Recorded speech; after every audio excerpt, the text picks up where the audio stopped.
Have you ever looked back at certain parts of your life and just cringed? You know, those chapters you wish you could just tear out and pretend they never happened? The dark ones, the ones full of mistakes or failure or addiction. We all have them. But today, we're going to dive into why those very chapters, the ones we're so tempted to hide, might actually be the most important, most powerful part of your entire story. Yeah, this feeling right here, it's a heavy one, isn't it? It's that deep, cold weight of shame that just settles right in your gut. It's a voice that whispers to you, telling you to lock those memories away, throw away the key, and never, ever talk about them again. It's a brutal burden, this feeling that your past has permanently defined you, that you're stuck. But what if that feeling, as real as it is actually built on a lie? So let's unpack that for a second. Why do we do that? Why is our first instinct to bury the parts of our story that we're not proud of? It's a totally human reaction, but it's one that can keep us trapped, like a prisoner of our own past. What's crazy is how these four things work together, almost like a team against you. First, fear steps in. It's a gatekeeper. And it says, hey, if people really knew about that, they'd reject you. You'd be all alone. Then shame chimes in and says, that thing you did, that's not just what you did, that's who you are. Then, of course, embarrassment makes you feel so small, replaying that moment over and over. And regret, well, regret is the one that just keeps the highlight reel of your worst moments playing on a loop, trying to convince you that your story has zero value and is better left in the dark. But right here, this is the game changer. This is the fundamental shift that changes everything. When God gets a hold of your life, He draws this bold line in the sand. And everything that came before, all the mess, the mistakes, the darkness, all the stuff that shame holds over your head, He puts a new label on it. He says, that's who you were. It's part of your history, for sure, but it is not your identity anymore. It's not who you are today, and it's definitely not who you're becoming. You know, this leads to this huge conflict, and it's not with other people.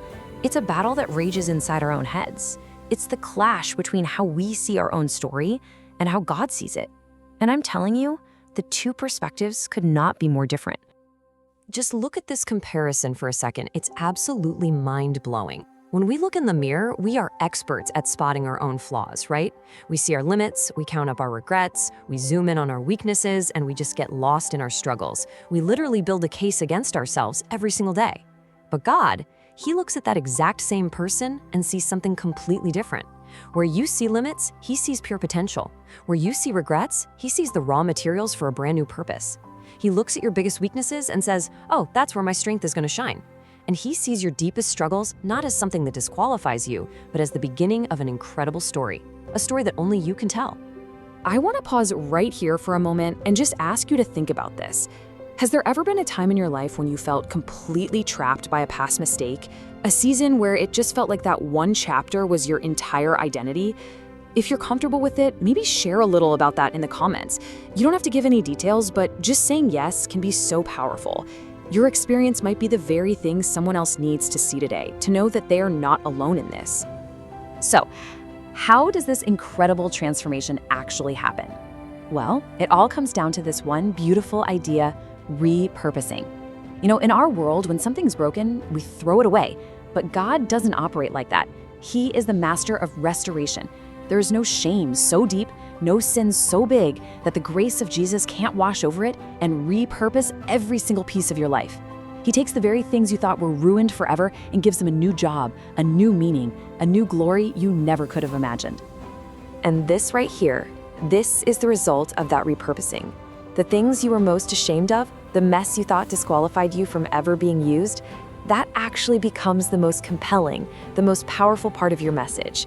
It's kind of like that Japanese art, kintsugi, where they fix broken pottery with gold. The whole idea is that the piece is now more beautiful because it was broken. God doesn't just glue you back together. He fills in the cracks with gold. And that mess gives your message an authenticity that is just undeniable. Okay, so this all leads to the central theme here. A major idea that runs all through the Bible is this: the story is never over when you think it is. And we see the ultimate proof of this in the greatest comeback story of all time. I want you to really try and put yourself there. From any human perspective, the crucifixion was the absolute, final, catastrophic end. The hope of a nation was dead on a cross. Then came the tomb. A giant stone was rolled in front of it. The story was sealed, finished, game over. The enemy thought he had won. But on the third day, the impossible happened. The resurrection.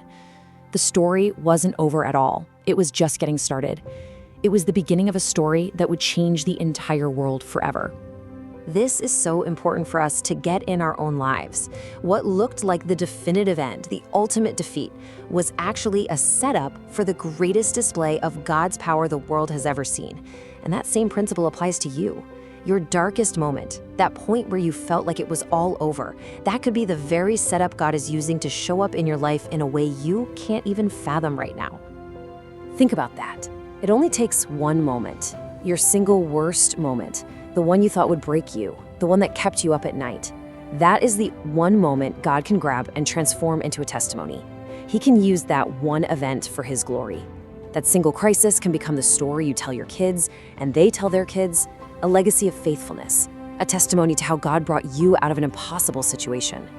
So, now that we kind of get how God can reframe our story, let's talk about why it's so important that we don't keep it hidden away.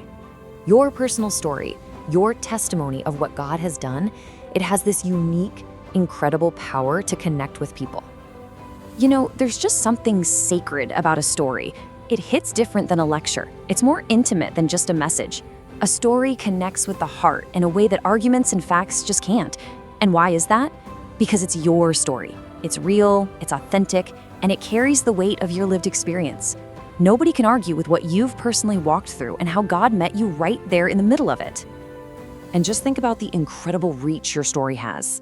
There are so many people in our lives who will never, ever set foot inside a church.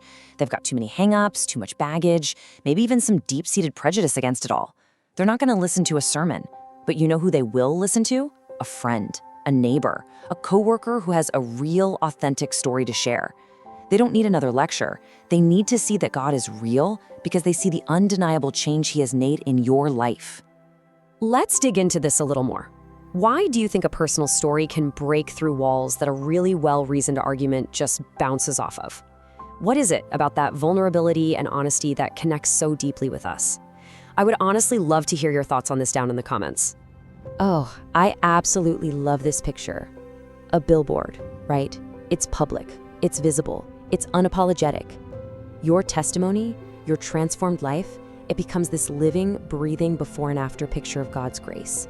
You get to say, look, this is who I was, lost, broken, defined by my junk. And this is who I'm becoming, transformed, hopeful, free, all because of Him. Your life becomes an advertisement for the goodness of God that anyone can see. So, this all leads us to a challenge, to a really big choice.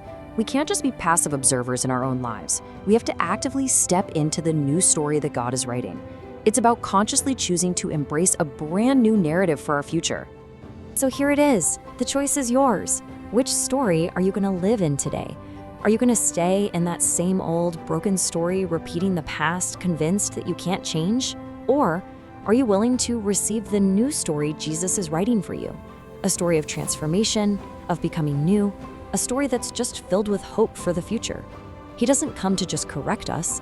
He comes to completely change us. And maybe right now, you're listening to this and you are in the middle of a chapter that is just filled with pain. If that's you, this is for you. Hold on.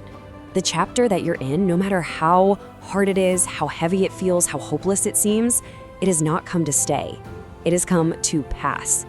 It is a temporary scene in a much bigger, much more beautiful story that God is writing. Please let this sink into your spirit today. No matter how defeated you feel, no matter how impossible your situation looks, your story is not over. The chapter that you are in right now is not your conclusion. God is still on the throne. He hasn't forgotten about you. This is not the end.